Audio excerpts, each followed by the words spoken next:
Most of you are already familiar with Catherine Jewell. She is known as the Career Passion Coach. She's going to be talking to you today on how to create respect and a higher salary when talking to recruiters.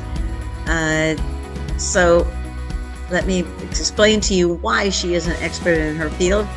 She is a certified professional career manager. She just celebrated 27 years in the career coaching field and her adventurous move to Austin. Her specialty is helping salaried professionals increase their income by 30 to 50% with each job move. We all need advice on how to do that. She is married, lives in Georgetown. She is a mother, a stepmom to 4, and grandmother to 4. How is that possible? She recently experienced both a broken hip and a broken ankle. Her newest passion is walking, and she is committed to completing 20 miles each week. She is the author of 3 books on career change, including Empowered Networking, which is available now for free as an ebook, which Catherine will send you upon request at her website, cj@careerpassioncoach.com. You can learn more at www.careerpassioncoach.com. And she also just joined the Launchpad Job Club Board of Directors. We're very excited to welcome her. She's not only an expert in her field, but a dear friend, Catherine Jewell. Oh, thank you so much. And you are a dear friend, Kathy. I feel the love, and I hope everybody here is feeling that too. I'm excited today to present to you some new information that I just created. And it is an expanded version of a lesson that I teach in my Big Salary Boost class. So you're lucky to get a preview of this, and we're actually going to be working with the information today. So let me get my slides going.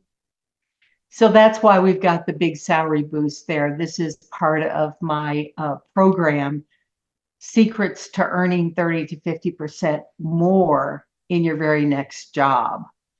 And so ExecuSpeak is my term for how to hook recruiters with your speaking so that you appear to be an executive. Now, I apologize to all the executives who are on this call because you are probably already appearing to be an executive, but who knows? Maybe you need to upgrade your level of speaking so that when you're speaking to recruiters, they understand that you are at that higher income level. So if you had only 60 days to find a new job, what would you do first?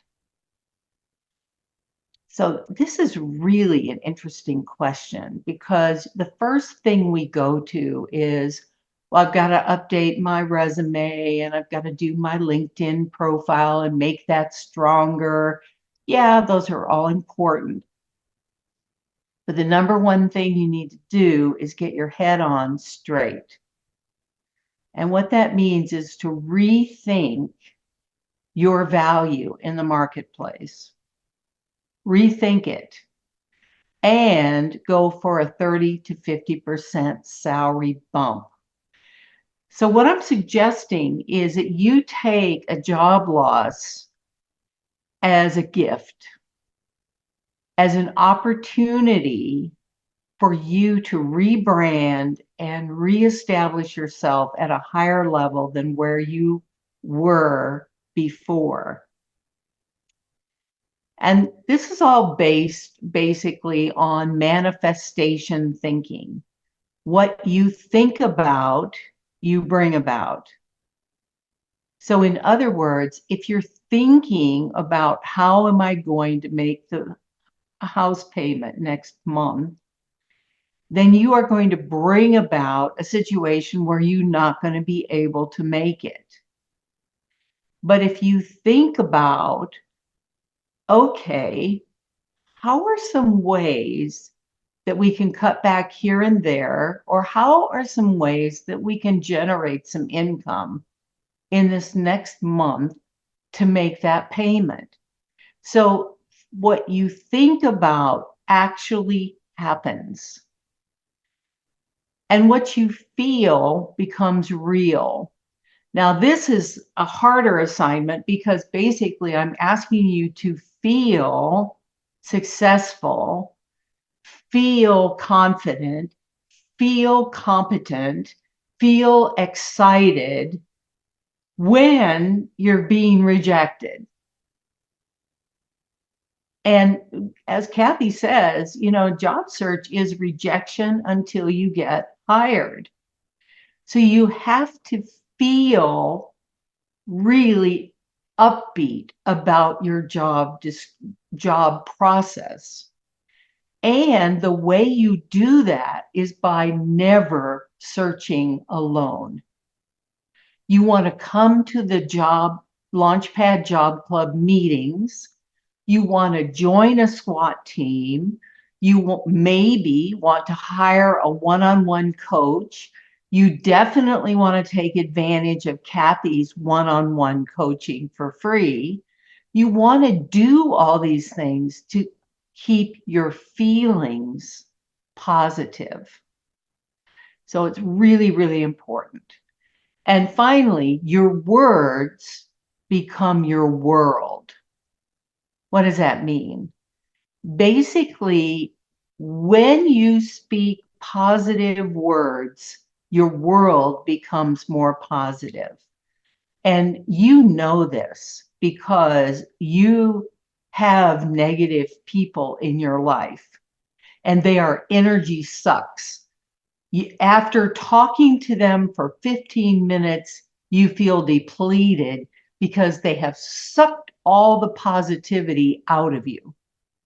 And so one of the things I'm going to beg you is to start speaking more positively, get your significant other to speak more positively, and the same with your children and all the people in your world, because your words become your world. Now, you may want to take some notes during this presentation, but I want to tell you that you're going to receive a link to a complete printout of everything that's on these slides. You will also get the slides.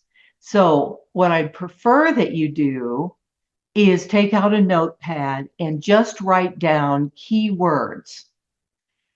So what we're going to cover today is, how does an executive speak differently than another person? How do you know when you're speaking to an executive?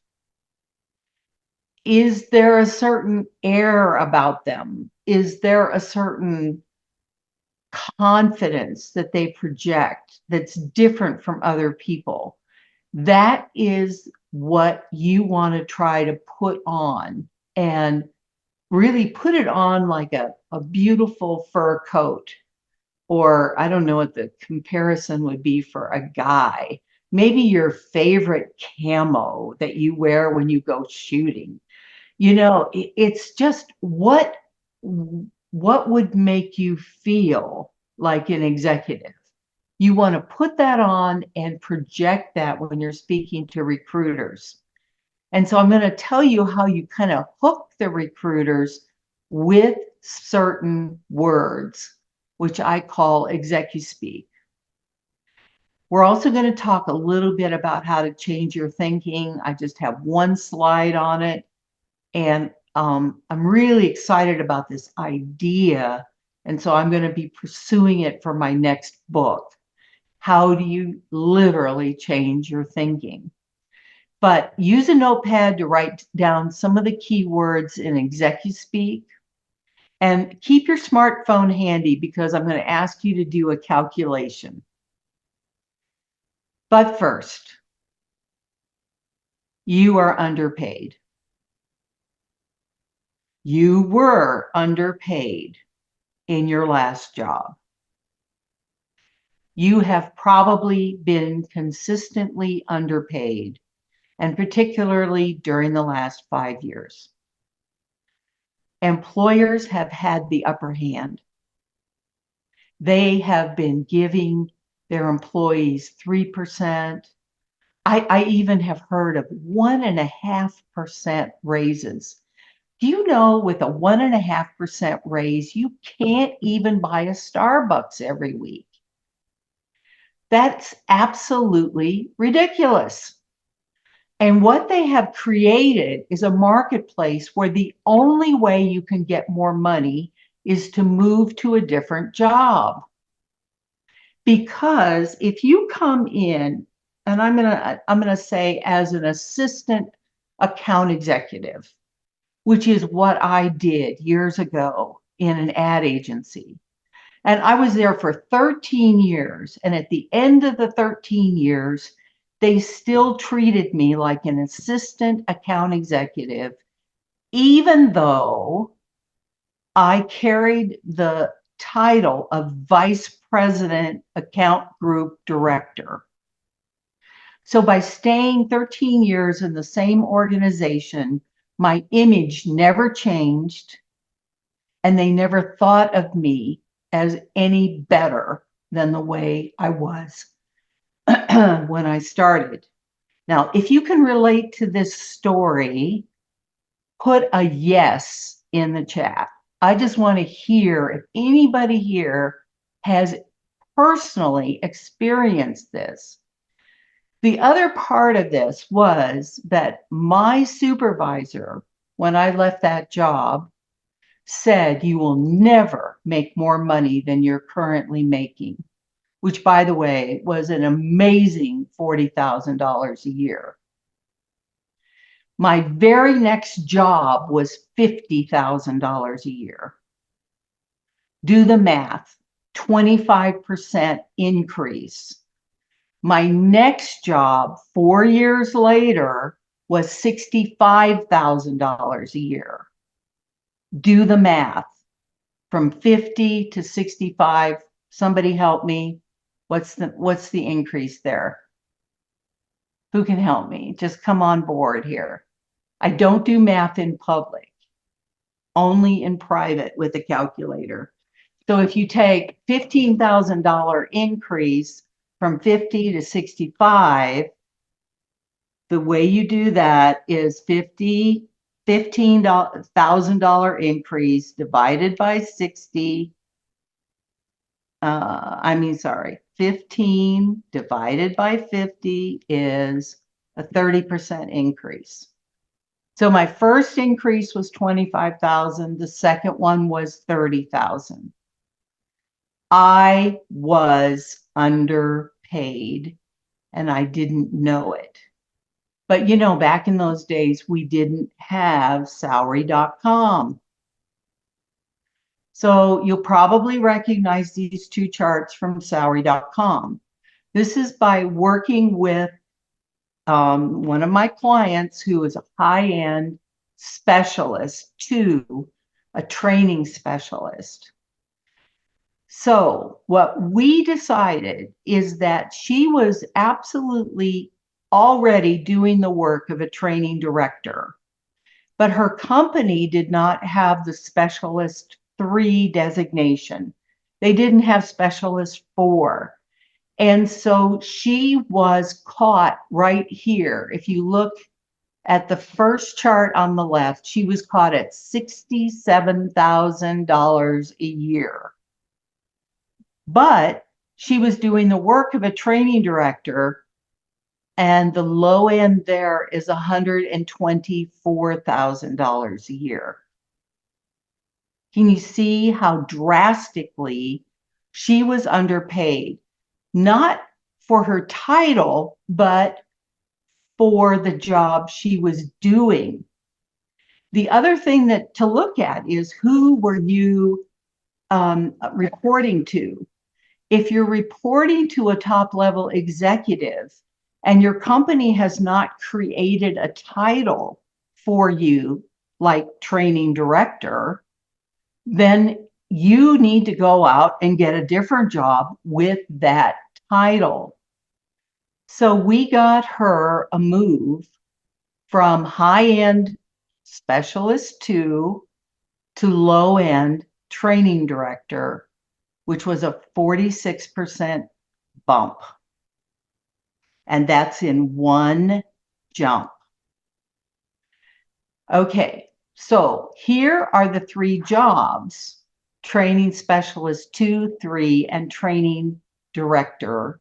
And these are from salary.com. You can do this yourself for your own job search and see what you could be worth. Now, if you look at these three descriptions and really study them, which I have, here is the difference. Of course, there's a little more responsibility at training specialist 3 than there was at 2, just a little. But training director is different. So let's look at that. A training director directs, big surprise there, the design, planning, and implementation of corporate training. Okay. A training director collaborates with functional management. Now think about your last job. Did you collaborate with functional management? Absolutely. Did you direct? Absolutely. Okay, a training director approves new training techniques and suggests enhancements. How many times have you had somebody propose something to you and you approved it and you suggested enhancements? My suggestion is that you are already at the director level, but you've been too long in these specialists and assistant roles and so forth. Now, I just want to say that if you feel this is way over your head because you have, let's say, administrative assistant role, I want to say welcome to Launchpad Job Club, because Launchpad is full of people at this level. And by mixing with us at Launchpad, you are going to enhance your own confidence and your speaking about your career. So we have directs, collaborates, approves, oversees, big keyword in ExecuSpeak.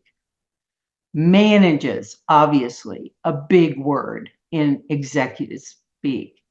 Creates functional strategies.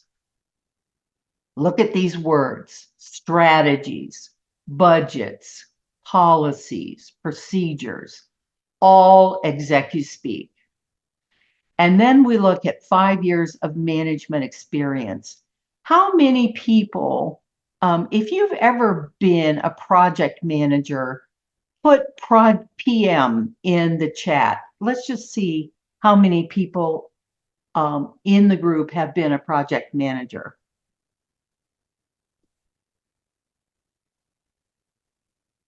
So can you watch that for me?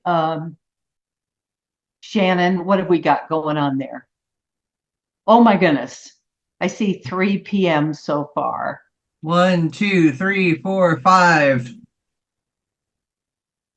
Okay, I especially want to speak to project managers and program managers and product owners. And I know 2 more people that are in the group that, okay, here's more coming out. 1, 2, more, 3, more 4, PM. 5, 6. And I know 2 more, so that's 8 for sure. Okay.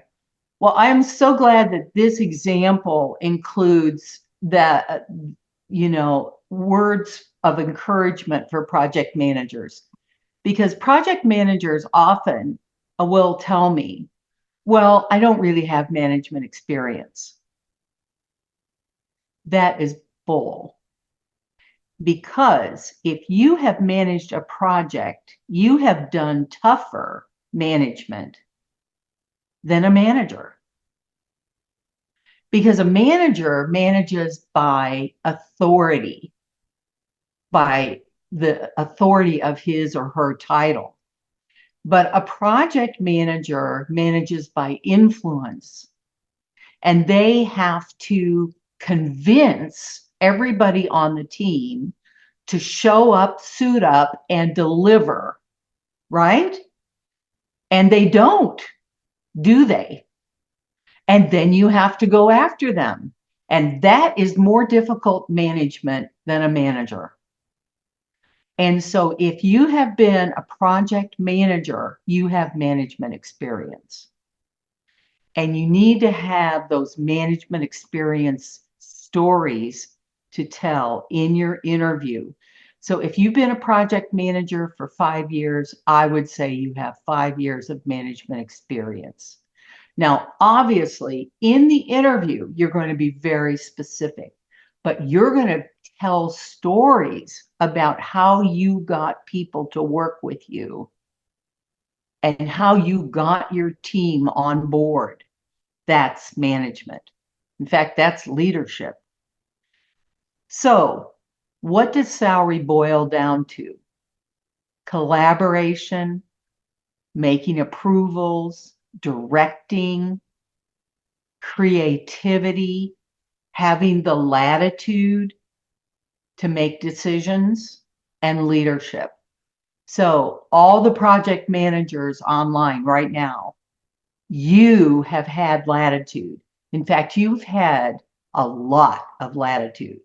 Project managers are trusted with $1 million projects, and they're given all kinds of latitude to make decisions.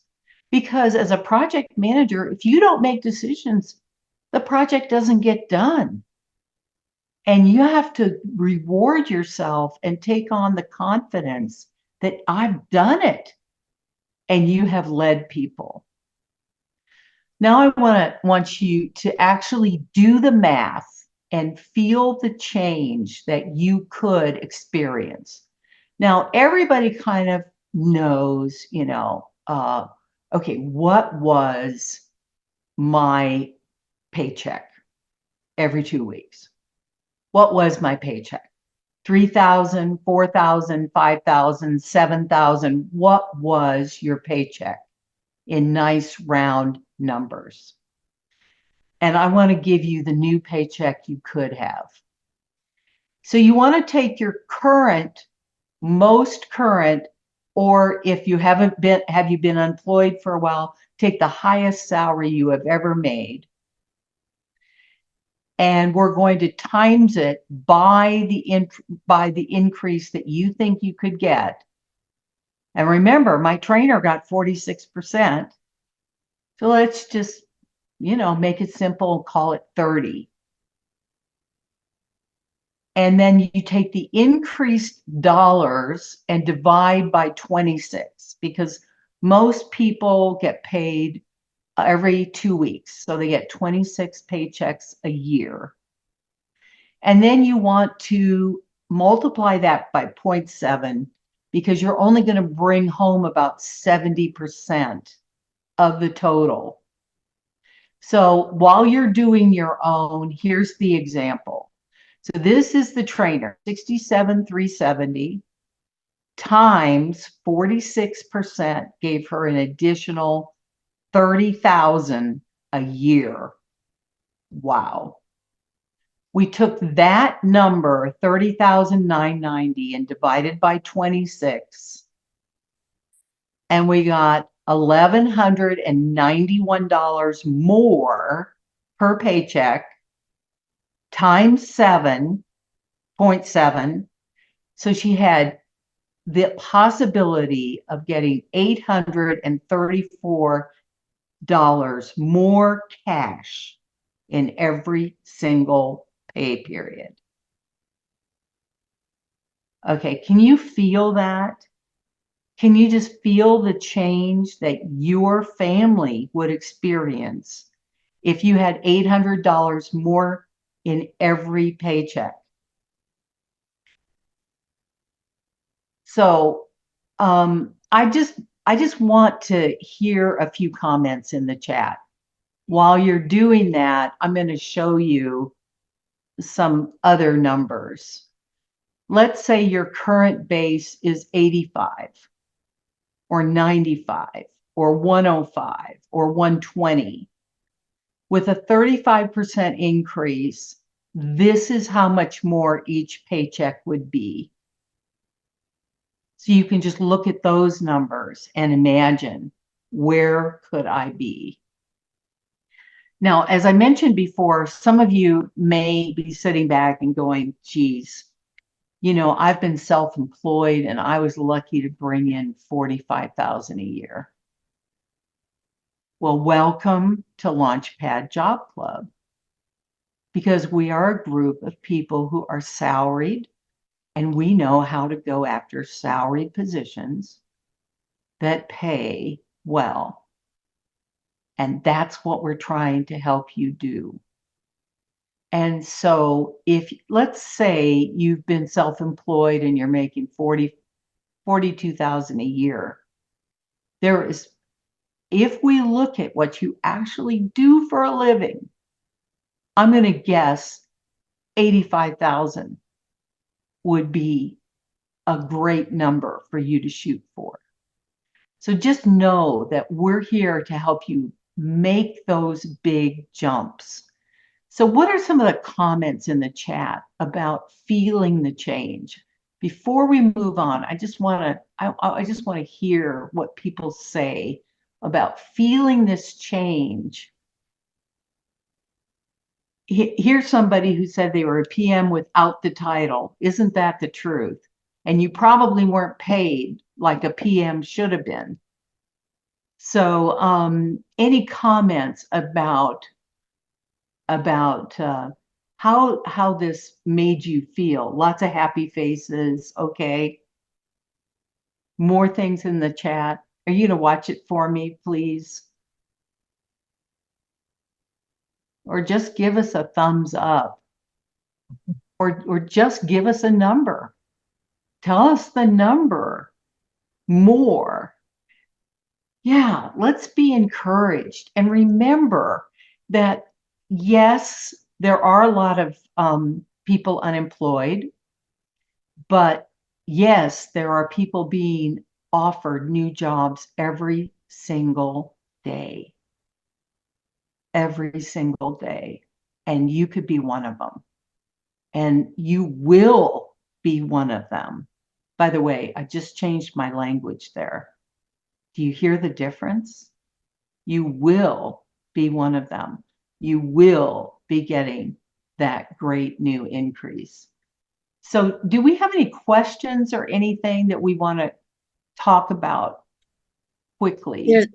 There's a question in the chat from Matthew that says, I'm not convinced this could be used in sectors that have very defined salary bands for positions, that is the government, nonprofits, or organizations funded by the U.S. government. Oh, well, thank you very much for bringing that up. You are right. However, I'll tell you one thing that I know about state government. I've seen people negotiate. I mean, they were trapped within their the pay scale of their title, but I've seen people negotiate the next title. Yes. You know, so they negotiate a higher title, maybe at the same salary that they were getting at the lower title, but then they were able, the ceiling was a lot higher. So then they were able to move up faster after they negotiated the title change. I don't know if that could work It does consistently work. in government. I did have one client who worked for ACC, and her title was not at all descriptive of the amount of responsibility she had. And we actually proposed a new job to ACC that was really descriptive of what her responsibilities were. And it was a leapfrog event. And she got about a 40% increase by negotiating. And then, by the way, they had to post the job and she had to apply for the job that she was actually doing. and she got the job, and she got about a 40% increase in pay. So it happens. I mean, it can happen. I would say the public entities where they have to publish salaries and so forth, with them, it's all about negotiating for titles. You've got to get yourself in the right slot in order to make that the money that you want to. Here's another question. Gail says, I don't want to lie on my resume, but I did not have the titles in jobs that were accurate. Who has thoughts? Do you put down the real title or what it should have been? Okay. I am very firm on this. You put the title of what it should have been. And that goes for LinkedIn too. And Kathy, I don't know what you say about this, but here's my view on that. When you publish a resume, it is a marketing document, and it needs to be accurate to what responsibility you have had. Now, obviously, if you were a specialist 3, you're not going to make yourself a specialist 5. But if you are a specialist, you might also put a slash and then put program manager or something that would indicate the level at which you were performing. So I don't know, Kathy, do you have a Yeah, comment? I have a good story for that as well. I think it's perfectly fine to differentiate between the title that you had, like your classification title, and your functional title. So for example, a lot of executive assistants are also project managers. Their executive whom they support gives them projects to do. They follow the project management methodology. They have stakeholders. They have, failure analysis. They have all the different things that you do. And they, but they don't have that title. They have their classification title. And I think it's perfectly fine as long as you can defend it. And you say, and obviously, and she says, I worked in lean marketing departments, wore many hats. I see job descriptions that are very much like trying to hire 3 people in one. That's exactly right. But I think it's fine for you to put down your functional title. What did you do? Support it on the resume by the actions that you took within that job. And then you can say, I was classified. When you check my references, you're going to find that my title on my personnel file was this. But functionally, this is what I did. I think you can make a case for that. Absolutely. And the other thing to remember is that when recruiters are checking your references, you are usually hired at that point. And when they call your former employers, there's only 2 questions they ask. When were they employed with you? So you got to have that really accurate. And are they rehirable? In other words, did they embezzle from you? Did they do something horrible that got them fired? Is there anything so bad about them that you would never consider rehiring them? And the thing is, the HR people, first of all, the HR people don't know you personally at all. And many companies do not keep titles in their HR files. Now, obviously, the state agencies is going to be different, but many companies don't have their titles there. And so the HR person who's answering these questions can't even speak to your title. So get over it. Stop worrying about it. The other thing I would say is, if you have been self-employed, if you have had your own company, I believe that recruiters tend to look askance at your resume especially if you call yourself president or owner founder. And the thing is, they're not looking for owner founders. And so my suggestion is you take the part of your very many hats that you wore and you put that down as your job function title.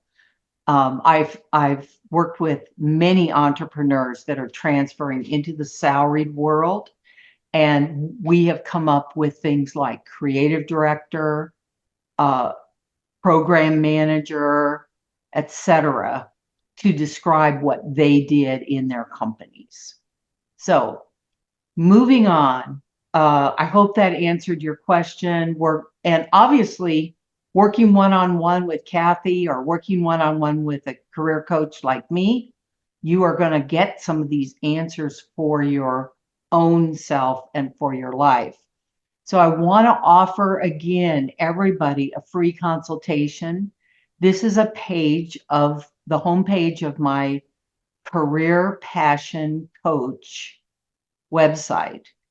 And up here in the right-hand corner, you see free consultation. So my work is about helping people find a job you love and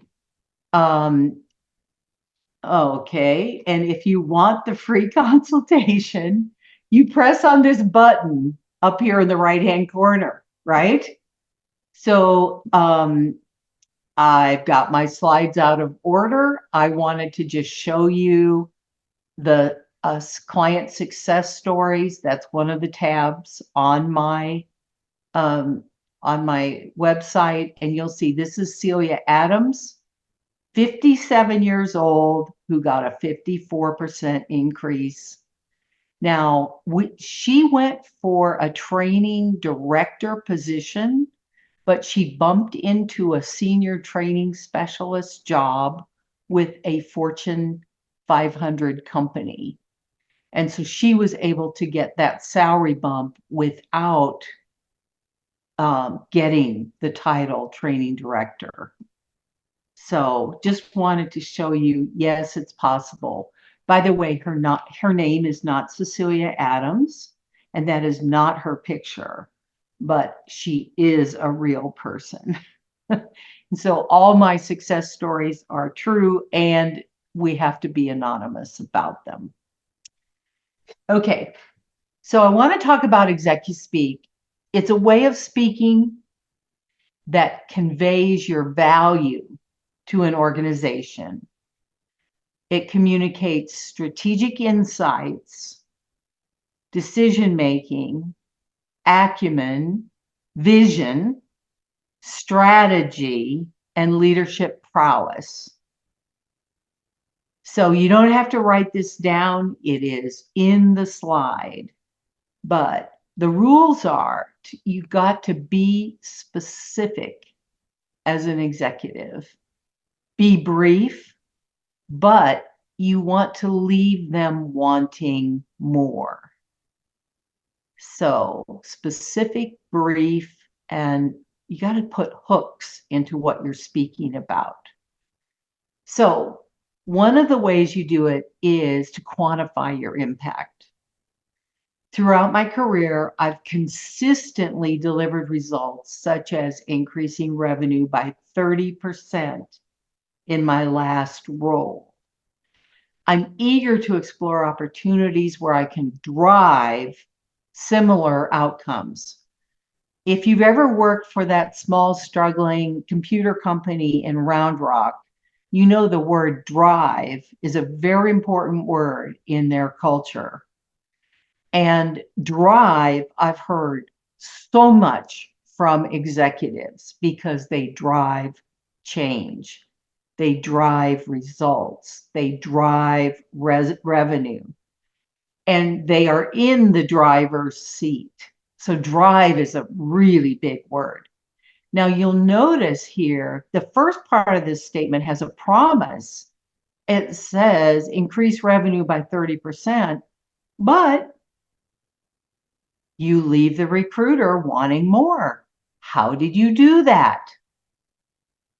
Be willing to lead change and complexity. Don't shirk from it. Well, most of us have change and complexity foisted upon us. You know, the person who said, I was a project manager without the title, you had change that was given to you, and it was complex. This is the way an executive says it. I've been part of initiatives that improve processes and efficiency, and I'm eager to explore roles where I can contribute to the company's growth. Do you hear that? Do you hear? I've been part of initiatives, or maybe I've driven initiatives. So all those keywords. Express experience in new and expanding areas. Now, I would just venture to say that everybody here has been part of new and expanding product lines and so forth in your companies. My experience extends to international markets, and I've successfully expanded businesses into new regions. I'm open to discussing roles with a global scope. Does that sound like an executive? Yeah, it is. And by the way, I was working with an accountant, and we must have already coached together 8 or 10 hours when he revealed to me that his company had opened up an office in Brazil. Well, he just happens to speak Spanish as his native tongue, and he just happened to be responsible for opening up the Brazil office. Do you think that he mentioned that in his interviews? No, because he didn't think it was a big deal. It is a big deal. And the deeper we got into it, the more stories he had about Brazilian law, about Brazilian accounting principles, and all the things he had to learn to make that business work. And he ended up with a statement saying, my experience extends to international markets. I helped my company start a business in Brazil, and at the end of the first year, they were billing $3 million. Okay, is a recruiter going to ask about that? You bet. And by the way, that story got him a 45% increase in pay. Okay, you've got to demonstrate financial expertise. Now, this could be just if you kept the budget for the executives that you supported.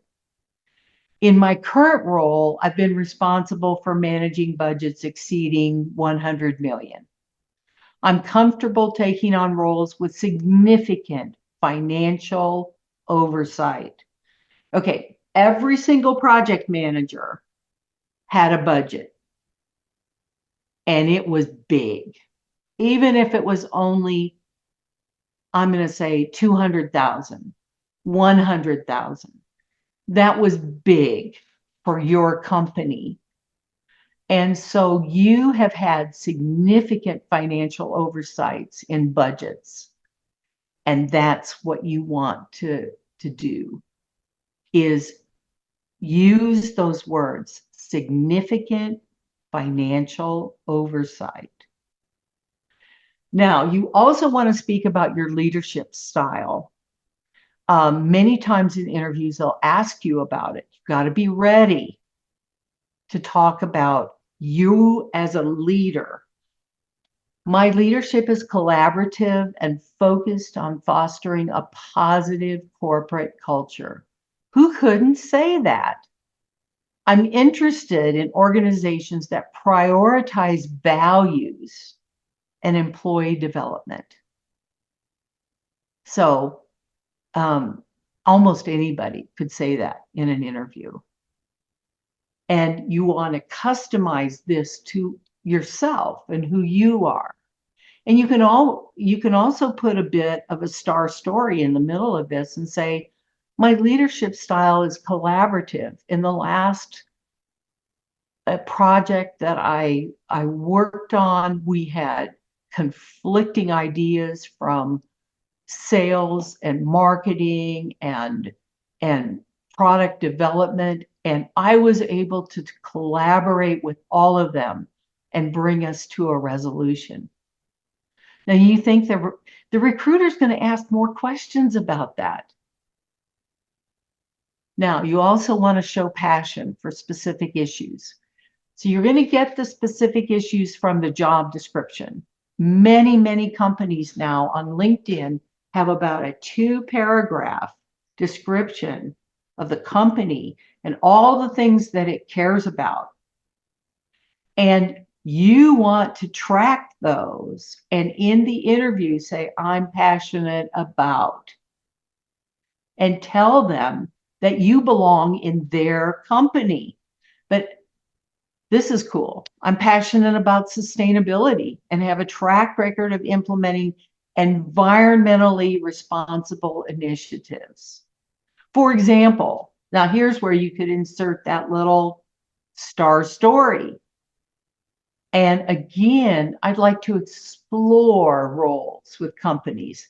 It's totally the opposite of, please give me a job. Or what jobs do you have? It's, I'd like to explore opportunities.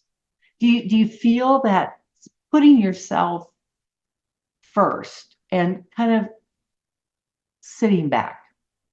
So how are we doing on time? It's 11:25. So I'm going to give you 8 minutes to work together in a small group to rewrite job seeker statements into ExecuSpeak. Now we're going to help you out on this. We're only going to give you 3 statements to rewrite. And I want you to rewrite them in your own life, as if you were sharing in an interview or sharing in a phone screen with a recruiter. So we're going to share them. And since we're a little bit late, I'm going to do 8 minutes work. So immediately get to work on these statements. But be sure to write them down because I'm going to ask some people to share. So the 3 statements are going to come to you in chat so you can see them while you're in your breakout groups. So the job seeker speak is, what do you think they're looking for? And I want you to translate that into an executive statement, which is something about, I'd be willing to look at roles, or I'm interested in positions that, right? The second statement is, yes, I've led teams. No, you might say, I have managed initiatives that have. The third one is, well, I think I could manage a budget like that. And the ExecuSpeak is, I have successfully managed budgets of blank. Okay, do you feel that difference? So we're going to put those 3 statements in the chat. We're also going to give you some ExecuSpeak keywords. So try to put in initiatives, global scope, collaborate, all of these big words that are ExecuSpeak. I'm going to kind of take over again and bring everybody back. I hope we have most of you back. And I am going to reshare just in order to get some answers. I did drop into a couple of the breakout rooms, and you guys were rocking. You were absolutely rocking. And I am going to ask that that you actually participate and come forward and help with and give us answers to these statements. So the first one was, what do you think they're looking for? And so what is the ExecuSpeak answer? Who would like to give that answer?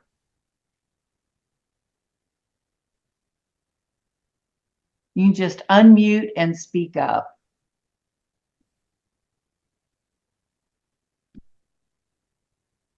How about somebody from room 4? You guys were rocking and a rolling.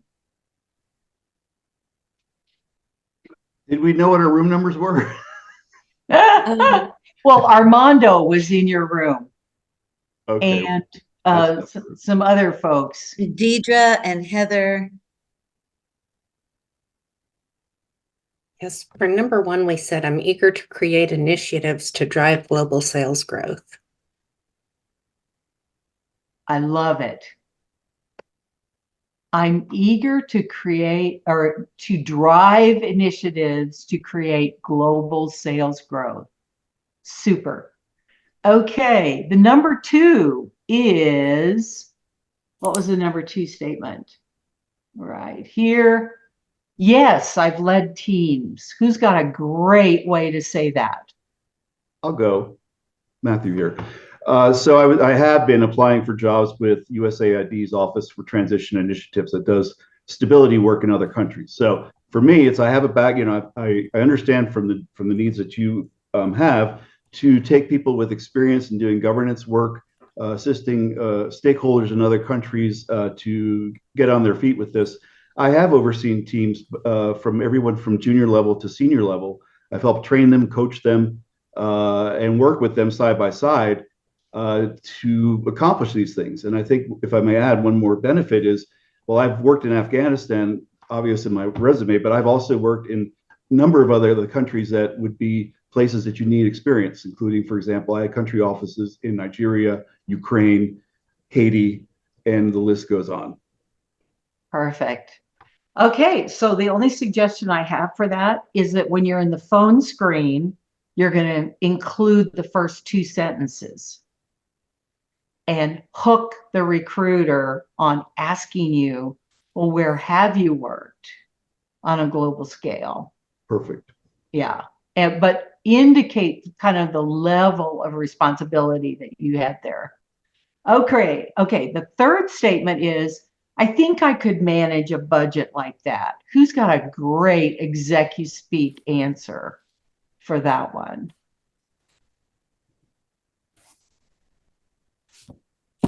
Should I go again? Yeah, go ahead. Okay, so in Afghanistan, my responsibility was to oversee, among other things, to oversee 3 contractors implementing very, very large municipal development programs in their major cities. So I had a umbrella portfolio of over $400 million. Okay, wait, stop. That's the end of your statement. Okay. I had an umbrella portfolio, and don't just over it, of $400 million. Zip it. Okay? Do you get it? So later on, when you're being interviewed, you're going to give them some detail. But the executive will just say, well, I had a umbrella portfolio that I was managing of $400 million. Because the 400 million is the hook, right? The 400 million is the hook. Oh my gosh, you must be worth a lot of money to the company if they would allow you to manage $400 million. Do you see that? You are an executive. You're already there. You just need to start projecting as that. And some of it, by the way, is pacing. We don't want to just over our achievements. Oh yeah, and I did this $400 million thing here, and then I did this, and then I did that, because we think, well, I want to say everything. No, you just want to say a few really important things. And when you interview, then maybe you'll get the chance to screen here. All right. So here were the statements. And then in your handout, you're going to have those ExecuSpeak words to add to your statements. So hold yourself in high esteem. As you're interviewing, especially with recruiters, hold yourself back a little. An opportunity must meet your standards. So a company has to meet your standards in order for you to join them. And allow the recruiter to sell you on the company, because that's what they do at the higher levels. They're selling the company to the job applicant because they want you to join them. Now, how are you going to change your thinking? You might have already guessed. Journaling. Write by hand what you want, what you have done, and what you plan to say. So get out your list of ExecuSpeak statements and start writing those out, and write it over and over in many forms. Now, you probably remember grade school when the teacher, when you did something bad, the teacher made you write on the board, I will not speak in class, right? Well, psychologists know that that's exactly the opposite of what you need to write in order to get a change in behavior. So you write the new, you write what you want. So you would write, I am an executive, I speak like an executive, and I deserve an executive's pay. And by the way, for my money, executive level starts at the director level. That's where I see executives. You don't have to be C-suite in order to be called an executive in my world. So anyone who's at the director level or seeking that can be that. And the second piece of advice is just enjoy. Really enjoy conversations with recruiters. The very next one could be the one that you are waiting for. And the gentleman from Texas Workforce Commission, John Riojas, reminded you, answer your phone. You can always go back and block the number if it's a sales call, but I'm telling you, you will probably be contacted by phone. So make sure you're open to phone calls from recruiters. Okay, and again, this is my website. I help people find jobs they love. I help them upgrade to a better job, and I help them earn 30 to 50% more. Now, up here in the corner is my free consultation button. If you press on that, it will take you to an application for a session with me. An application involves first name, last name, and your email address. You hit submit and you get a link to schedule on my calendar. It is a phone call, but it's a 45-minute session with me. And you are going to find that after that 45 minutes, you really kind of know what you want. And isn't that an amazing thing to have that? So I wish you all great luck in your job search, and let's keep it short. Let's make it happen soon. Thanks everybody for spending your Friday with me. I truly appreciate it. Before you dash out, Corey had asked if there'd be a time to ask questions, and we said yes. Okay. So Corey, did you have a question? Yes, I had a question about consultation. I guess I was just released from my previous employer, reason was unlogical. So do you do consultations as well? You said you were released from your employer and it was for an unethical reason. Well, it wasn't unethical, it was unlogical. So I'm in HR, so I was an HR business partner, and I had just uh, started the job, so I was in the job 3 months, and all of a sudden, I was training my managers, who I was responsible for disciplinary policies and how to pretty much go about the policy for the company. And so I knew the policy, I knew the statute very well, but how they released me went against the policy for what the company is keeping everyone else. So, yeah, that's what I was trying to figure out, how to go about that and how Corey? to put that on my resume. Yeah, Corey, the issue that you're talking about is exactly the reason why you want to set up a career strategy session with me. Because Okay, we will strategize the answer to that question. That's a really complex question. And then I also want to remind you that you can speak to Kathy Lansford about it. And, both of us have almost 30 years. I know Kathy probably has more than 30 years of experience in. I think it's 110. It's 100 right there. Yeah, and so what I'm saying is maybe get two different opinions, but in general, I would say you need to talk one-on-one with someone. The other thing, and I want to address this to everybody on this session, is that you have pain associated with your job loss.